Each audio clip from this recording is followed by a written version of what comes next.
विधान परिषदेच्या शिक्षक आणि पदवीधर मतदारसंघात उद्या मतदान होणार आहे। या निवडणुकीमध्ये दिग्गजांची प्रतिष्ठा पणाला लागली आहे।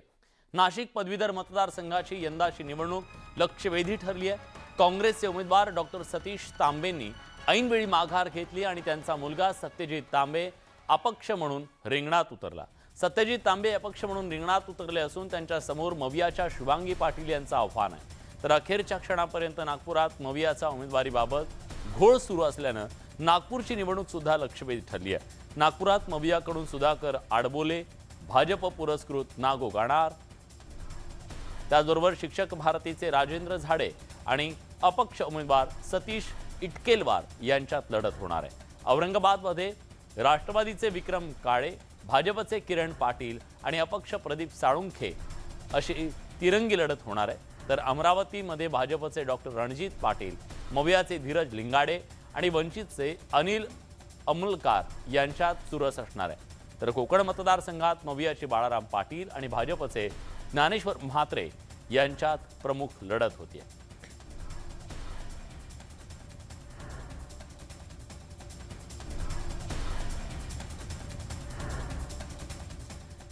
नाशिकमध्ये अखेर काय होणार याचा फैसला जवळपास झालाय असं म्हणावं लागेल, कारण अखेर सुजय विखे पाटलांनी सत्यजित तांबेंना पाठिंबा देण्याचा निर्णय घेतलाय। कारण विखे पाटलांच्या कार्यकर्त्यांनी आता स्टेटसवर सत्यजित तांबेंचा फोटो ठेवलाय। इतकंच नाही तर विखे पाटलांच्या जनसेवा ऑफिसच्या ग्रुप स्टेटसवर सुद्धा सत्यजित तांबेंचा फोटो टाकून विजयी भव असं लिहिण्यात आलंय। शेकडो कार्यकर्त्यांच्या स्टेटसवर सत्यजित तांबेंना मतदान करण्याचं आवाहन करण्यात आलंय। पक्षानं स्थानिक पातळीवर निर्णय घेण्याचा आदेश दिला, त्यानंतर आता नगरमधील विखे समर्थकांच्या स्टेटसवर तांबेंचे फोटो झळकू लागलेले आहेत। त्यामुळे तांबेंना निवडून आणणं हे आता विखेंचं स्टेटस बनलंय।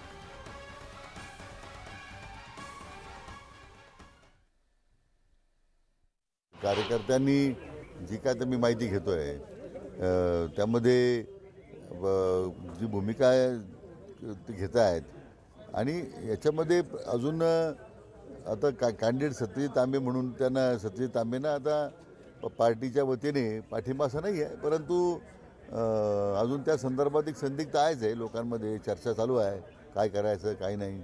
आता लोकांनी निर्णय घेतला ना, त्यांना जे आता आमच्या सगळ्या कार्यकर्त्यांनी सत्यजित तांबेंना मतदान करण्याचा निर्णय घेतलेला आहे, तर तो कार्यकर्त्यांच्या स्तरावर तो निर्णय झालेला आहे।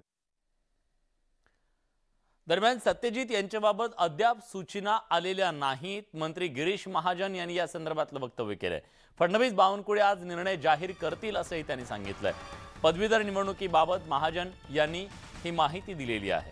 अद्याप मौन यावरून भूमिका स्पष्ट असल्याचं सुद्धा महाजन यांनी जामनेरमध्ये सांगितलं।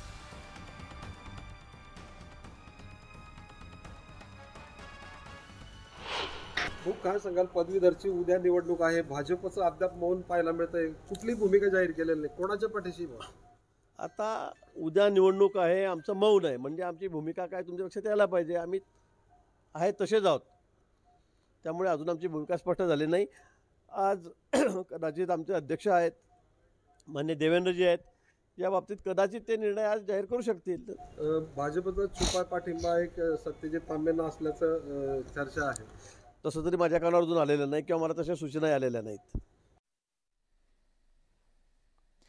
अमरावती पदवीधरसाठी उद्या मतदान होणार आहे, मात्र मतदानाच्या पूर्वसंध्येला आमदार रवी राणा यांनी खळबळजनक दावा केलाय। अमरावती पदवीधर निवडणुकीतील 23 पैकी अनेक उमेदवार संपर्कात असल्याचा दावा राणांनी केला। तसंच 9 ते 10 उमेदवार भाजपसाठी काम करत असल्याचा दावाही त्यांनी केलाय।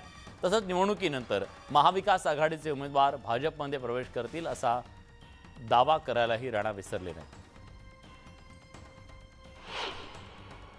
जेवढे उमेदवार उभे आहेत त्याच्यातले अनेक उमेदवार माझ्या संपर्कामध्ये 9-10 उमेदवार तर मला असं दिसलं की ते यांचंच काम करत आहे, म्हणजे काँग्रेसचे नेते सुद्धा यांचं काम करत आहे, उद्धव ठाकरेचे सेनातले पण काम करत आहे, NCPचे लोक काम करत आहे। अशा परिस्थिती मला वाटते की आज फक्त रेकॉर्ड ब्रेक जर महाराष्ट्रामध्ये कोणी विजय होईल ते रणजित पाटीलच होणार आहे आणि काँग्रेसचा उमेदवार सुद्धा तुम्हाला भाजपमध्ये दिसेल।